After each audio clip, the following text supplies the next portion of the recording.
Let's all welcome sa ating pong programa si Dean Mel Santamaria sa ating Legal Basis. Magandang umaga po sa inyong lahat. Ignorantia juris neminem excusat. Ignorance of the law excuses no one. Alamin ang mga probisyon ng ating batas. Ipaliliwanag ni Dean Mel Santamaria. Ito ang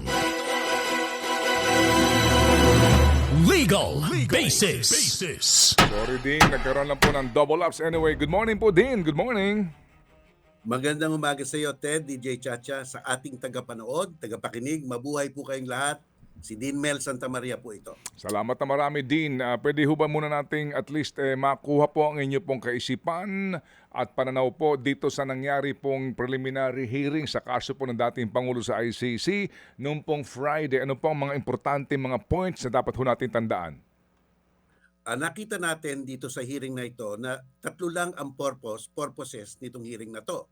Ang pag-identify sa akusado, ang pag-assure na naiintindihan niya ang kanyang mga karapatan at ang mga angal laban sa kanya, at ang pag-i-schedule ng susunod na hearing. Doon sa una, nag-identify nga si Presidente Duterte, at doon sa pangalawa, na-apprise naman siya ng kanyang mga karapatan, yung ang posibilidad na mag-bail at mas pansamantalang lumaya, nabigkas sa kanya, at ang pangatlo, na-set ang hearing sa September. So iyon ang punto nung hearing na yon. Dapat madali lang. Kaya lang doon sa hearing na yon, nakarinig tayo ng manifestasyon ni dating Executive Secretary Miguel Dea na kung inyong mapapansin, pakingkingin yung mabuti, ay na politely, diplomatically, and rejected by the judge, no? Sa napakamaikli na mga salita sinasabi, yung mga motions nyo not accepted, at doon sa mga angal niya tungkol sa hindi tamang pagdadakip, sinabi ng huwes, doon mo na lang yan sabihin sa susunod na hearing o bago magsunod na hearing. Parang dinismiss yung mga argumentong yon. Kaya yun ang nangyari. So anong nakita natin dito sa hearing na ito? Number one, ang scheduling ay napaka-importante. Dapat bago kayo mag-a-attend ng hearing, kung may angal kayo o may question kayo, dapat binentilate nyo na bago pa mag-hearing para sa takdang panahon na ginawa ng korte, tuloy-tuloy na. Kaya ang haba, di ba? From March to September, madaing mangyayari. Diyan na nila ihahain ang mga angal nila, pero tuloy na tuloy ang September na hearing niyan. At mapopostpone lang yan kung may lubhang, compelling reason para ito ay i-postpone. Yan ang nakita natin dyan. At saka nakita rin natin na stoic yung judge. Talagang para syerto ang kanyang mga sinasabi, binabasa niya, hindi siya tumatawa, nakatingin lang, at very brief, very straightforward, tapos na. Di ba? Ang bilis. At pangatlo, di ba, yung demeanor ng mga abogado doon. Dapat malaman natin na ang husgado doon o ang korte doon, hindi kamukha dito sa Pilipinas na bago ka mag-hearing, pwede pa mag-usap-usap yung mga nagtutunggaling abogado. Pero doon, hindi pwede. Dapat may professional adversarial atmosphere na hindi na kayo nag-uusap, very formal, at saka doon lang sinabi ng West, itong gagawin natin ngayon, wala nang iba. Yun ang natutunan natin dyan. Opo. So Dean Mel, nasabi ho ninyo na kahit na po may itinakdang hearing sa Setyembre, sa mga panahong ito, maari na pong maglabas ng kung ano-anong mga argumento, protesta, at kontra-protesta ang magkabilang panig. Kumbaga submission po ng, ano bang tawag doon din? Submission ng kanilang mga angal, mga complaint, mga motion, mga manifestation na gusto nilang resolbahin ng korte. At pinasaringan nga tayo na baka nga yung question ng jurisdiction, yung pamamaraan ng pagdadakip ay maaari nilang ihain, kung hindi ako nagkakamali sa aking pagkakaintindi, doon sa bago mag-September 28. So, tingnan natin kung yun nga ay gagawin nila at kung ano ang ihusga ng korte. Okay, sige po. So nabanggit niyo din po ano bago yang usapin po noong sinasabing kinidnap daw po ang dating presidente at illegal ang arrest. Yun hong sinabi din po ninyo na inabisuhan din, 'di ba, ang kampo ng mga Duterte na oo, na puwede kayong yung posibilidad na maghain kayo, no, ng mosyon para pansamantalang makalaya ang naka-detain ngayon na respondent dito. Sinabi din po ni Judge yun. So ang tanong po natin, Oo. puwede ba yun? Puwede bang pansamantalang palayain si dating Pangulong Duterte habang dinidinig po yung kanyang kaso? Theoretically pwede, pero may mga kondisyon. Unang-una nakalagay dito, no? There are dapat kung may reasonable ground to believe that a person committed a crime o kaya yung ang pag-aresto ay necessary para hindi maantala ang hearing o kaya para mag-continue at walang mag-obstruct ng hearing. Kung mga kondisyon ay na yun ay na complied with, na satisfy, walang bail. Hindi siya palalabasin. Ibig sabihin, hindi siya palalabasin. Para baliktad, ano, Ted? Hindi siya palalabasin kung merong substantial evidence na ginawa niya nga at kung merong mga sitwasyon maaaring mahirapan silang kunin ulit o kaya magkakaroon ng obstruction of justice at masatisfy ang korte, hindi nila papayagan yan. Pero kung masatisfy yun, kung meron mapakita nila na babalik naman ako, walang problema, baka mapahintulutan yan. Pero ang isang obstacle yung gravity ng krimen. Titignan rin yon kung ano yung sinampa sa kanila. Dito sa kasong to, crime against humanity. Particular, murder. Diba? Yan. Dito po sa binanggit niyo ng Article 58, ano po, meron nga ditong mga sinasabi po no, ng mga panuntunan. Oo, Oo. oo. Dapat po na masatisfy. Yes. Wala naman ditong dahil sa edad, dahil sa frailty of ng kanyang pangangatawan, sa kanyang karamdaman, nandito ba? Wala. Wala dyan, Ted. Tama ang sinabi mo. Wala. Yan lang ang mga elements or alituntunin para ikonsidera kung ikaw ay pansamantalang makakalaya. Kasi, Ted, nakita naman natin sa news rin kung papaanong aalagaan ang isang sinasakdal dyan sa International Criminal Court. May gym sila dyan, merong doktor sila dyan, available at any time, at ang presumption is kung ano man ang kinakailangan mo sa iyong katawan, maaaring sagutin ng ICC. Maliban na lamang siguro kung sobrang malubhang-malubhana. Ayan. Opo. So, Dean, sa ngayon po no na ang question nga ay ng kanilang panig ay yung manner po ng nangyaring arrest kay dating Pangulo at dahil doon sinasabi nila from the very beginning mali na yan eh. Kasi mali pagkaka-aresto nyo eh, 'di ba? Tsaka yung pwede ba nating ipaliwanag itong doktrina nga po na male captus bene detentus, Din?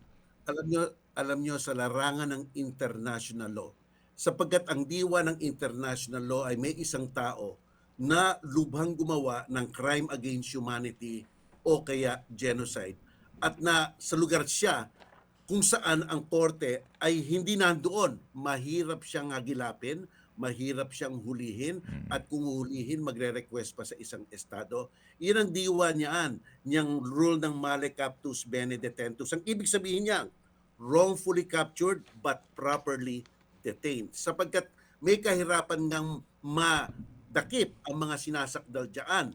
Maaring may konting irregularidad ang paghuhuli.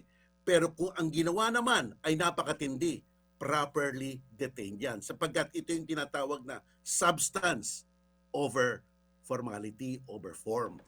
Kaya, ayan ang doktrina ng male captus bene detentus. At merong sinasabi rin dyan sa doktrinang yan, maliban na lang kung tututol ang estado nung nadakip. Sa ating sitwasyon, ang estado mismo ang nagpadakip. So mukhang baka umiral rin niyang kung meron man, assuming na irregularidad, maaaring itong doktrinang ito ang sasabihin ng ICC. Mahirap talagang hulihin yan, pero may substantial grounds naman.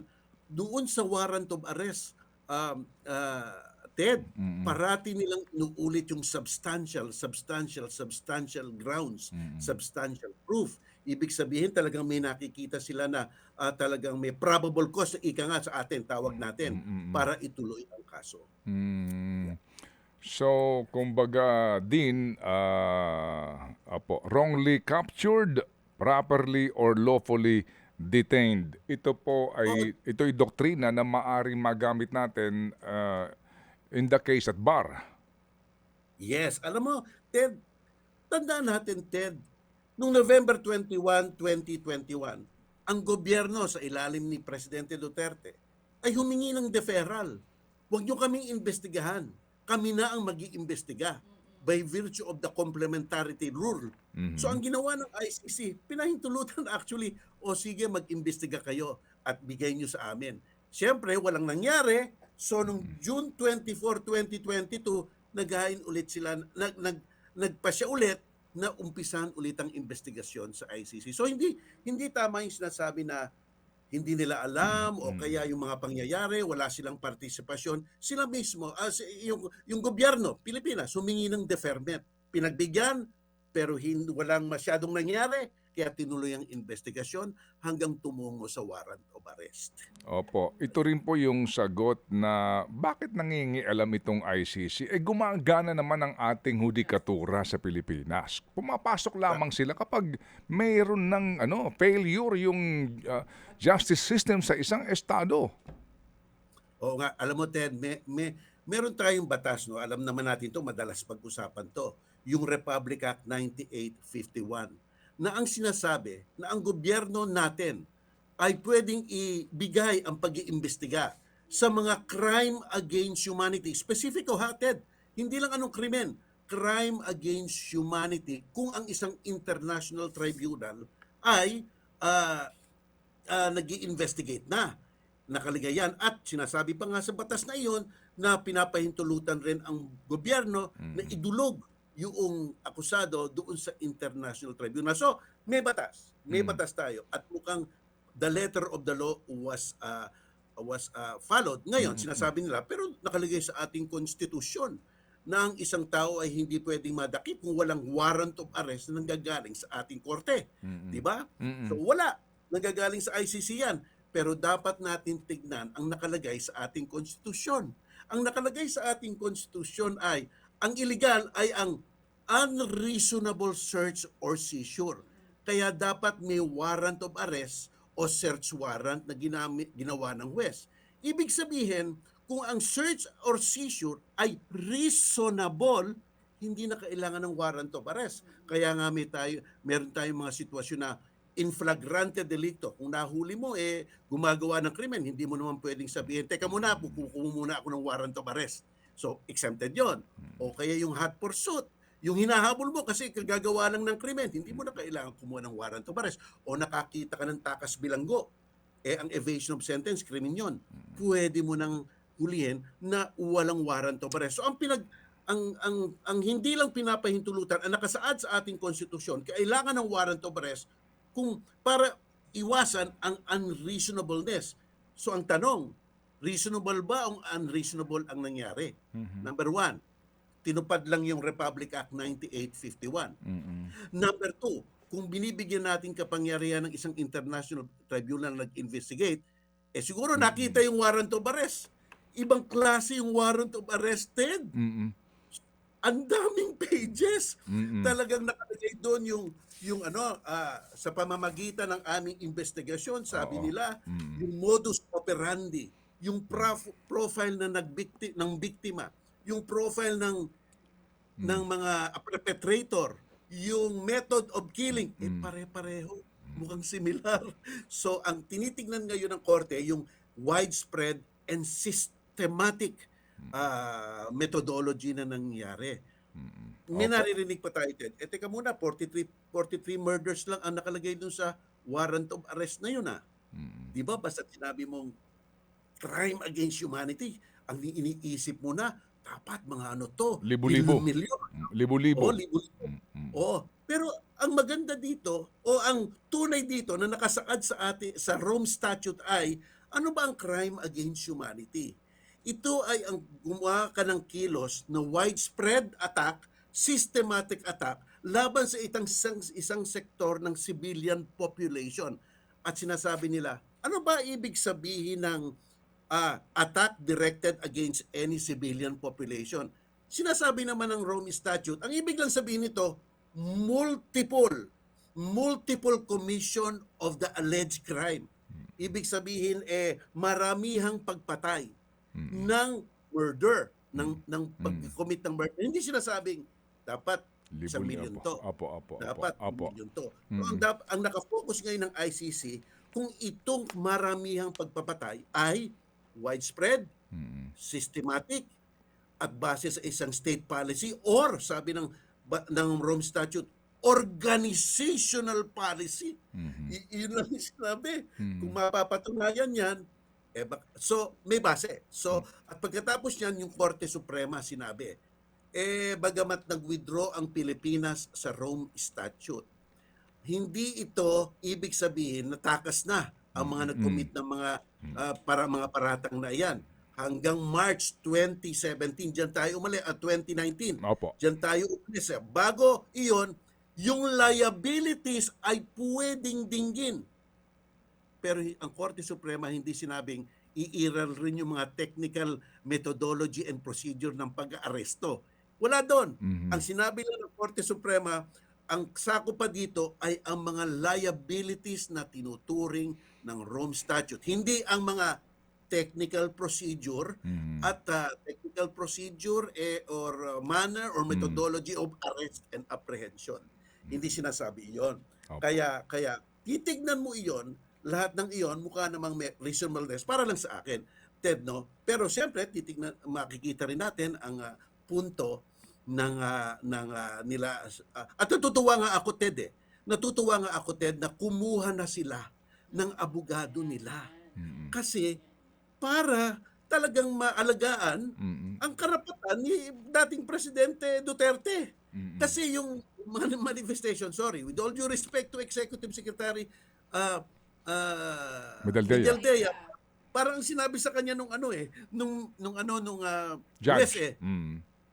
Out of place yung sinasabi mo. Di ba? Out of place. Kaya dapat matutunan nila ang procedure, ang presentasyon ng ebidensya kasi ibang-iba sa international court. Kaya gustong-gusto ko yon. Kumuha siya ng abogado para mapangalagaan niya ang kanyang karapatan ng mahusay. Opo, yung nga din po, para po, kumbaga, saan man to hahantong, klaro po na lahat ng karapatan ay naigawad sa akusado. Kasama na din yung pong karapatan, ngayon ko lang narinig ito din, bago ito sa mga students of law, the prosecutor must disclose to you, kay Duterte, as soon as practicable, evidence in his possession or at his disposal that shows or tends to show your innocence or to mitigate your guilt. Dapat tumulong pa yung prosecution kung may hawak siyang anumang ebidensya para ka mapawalang sala. Saka nakakita ng ganun? Totoo. Suppression talaga. Bihira talaga 'yan. Kaya at ito kung hindi man siya, hindi man siya payagang magkaroon ng provisional liberty, nakalagay rin sa ICC statute, sa Rome Statute. Every now and then, titignan ulit kung pwede na siyang magkaroon ng provisional release. Hindi ito yung isahang isahang desisyon. Okay. Hindi ka pwede. Pero every now and then, hanggang September 28, re-review nila ng re-review yan. Pwede na ba to? Pwede na ba yan? Kaya alam mo, talagang ibang klaseng due process at nakikita natin na baka nga dito magkakaroon ng tunay na paglilitis. Kung manalo man o matalo, so be it. Kasi naglatag sila ng kanilang mga ebidensya mabuti. Opo. Importante po dito, yung ngayon, ipinapangalandakan ng lahat, human rights. Di ba? Yung karapatan pantao, karapatan ng akusado, kung saan po lagi po naman yung inaakusahan ang may mas maraming karapatan, kumbaga, kumpara doon sa mga biktima nitong krimen na ibinibinta sa kanila. Huwag nating kakalimutan ang tunay na focus natin dapat dito. Itong mga biktima ng mga systematic at widespread attack, itong mga namatay, itong mga pamilya ng mga namatay, 'di ba? At ngayon may nakahain pa sa Korte Suprema. Tandaan natin na kahit na ang isang international tribunal ay maghusga, yung desisyon nila doon, babalik yun sa atin. At ang makakaramdam nun, kung tunay ngang nangyari yung mga sinasabi, ang makakaramdam ng hustisya talaga ay ang mga taong biktima. Babalik at babalik yan. At kung ina lang ang iisipin natin, Okay. bakit hindi pa na natin hayaan? Ano? Opo, opo. Sige po. So Dean, ito lang po, baka lang ano no, ito po may alam kayo sa sagot dito sa katanungan natin. Yung bang doktrina ng double jeopardy ay umiiral sa ICC? Yung doktrina ng double jeopardy, palagay ko umiiral. Pero may magandang katangian ang ICC. Kung sinasabi sa confirmation, mukha nga meron pero kulang ka ng ebidensya. Pwedeng sabihin ng korte, ayon sa kanilang diskresyon, maghanap ka pa ng ebidensya. At igagawa pa tayo ng pangalawang confirmation. May ganun doon. May ganun doon. Pero kung hatol na, humantong na sa hatol, palagi ko mag-a-applyan. Kung merong final judgment na, kung may final judgment, ginawa mo na ito, palagay ko mag-a-apply na ang double jeopardy para doon sa period na sinabi. Okay, sige po. So Cha, please, go ahead. Yes po. Attorney, kanina sinabi nyo, kayo po ay natutuwa na finally kumuha na sila ng International Criminal Court lawyer. Ito nga si Nicholas Kaufman na isang British-Israeli barrister. Meron siyang malawak na karanasan sa international law, particularly dun sa pagtatanggol sa mga akusadong sangkot sa war crimes. Ngayon, paano po makakatulong itong expertise ni Kaufman sa depensa ng dating Pangulong Duterte sa ICC? Unang-una, dapat maging metikuloso siya sa mga alituntunin ng rules of court, ng rules ng ICC, no? Anong pwedeng gawin, anong hindi dapat gawin. Pangalawa, kung ano man ang mga katanungan niya, dapat ihain na ito bago pa man mag-hearing, no? Bago pa man mag-hearing, at pagkatapos talagang normal na trabaho ng isang abogado. Dapat masiyasat ka, makinig ka, at kung may mga objection, ihain mo. Nakalagay rin naman sa rules yun. So, just to assure the former president that he is given or will be given due process. Oo. Ano yung mga notable cases po na hinawakan nitong si Kaufman sa ICC? Na pwedeng Well, makatulong hindi ko sa kanya, I'm sorry, attorney, na pwedeng makatulong sa kanya sa legal strategy niya for the case of Duterte? Well, hindi ko lang alam. Pagkakaalam ko lang dyan yung mga kaso tungkol sa Gaza, sa Palestinian, sa Israel. Hindi ko lang alam kung anong partikular na mga kasong hinawakan niya. Pero Oo. kung siya ay ihasa sa international criminal law, palagay ko naman, palagay ko naman capable yan. Oo. Palagay ko capable. Sige. Attorney, last na lang sa akin ha, baka may mga tanong pa rin si Manong Ted dito. Sa ICC po ba, yun pong inaakusahan, hanggang ilan ang pupwedeng counsel na mag-represent sa kanya? Hindi dapat pwedeng labo-labo yan. Dapat may isang kaparating lead counsel. At kung meron kang iba pang counsel, dapat nasa likod mo lang yan. Ibig sabihin, kagaya dito, dapat may order ang pamamaraan at pag-agos at usad ng isang kaso. Siya lang ang magpopronta doon. Pero siyempre, may mga assistant yan. Opo, sige. So Dean, meron kayong advice, di ba, sa mga abogado nga na magiging lalahok dito sa gantong uri po ng mga pagdinig, ano? International Criminal Court ito, International Court po ito. Meron din ba kayong payo po doon sa iba? Kasi we learned na yung mga judge, no, pinauulanan ngayon ng mga mensahe. Opo, ng iba, kung ano-ano, di ba, para impluwensyahan umano yung mga desisyon nila. Ano yung mga papayo po sa dalawa ito, sa mga abogadong kakatawan, kanino man, at saka yung pong mga supporters ninuman dito po sa isyong ito?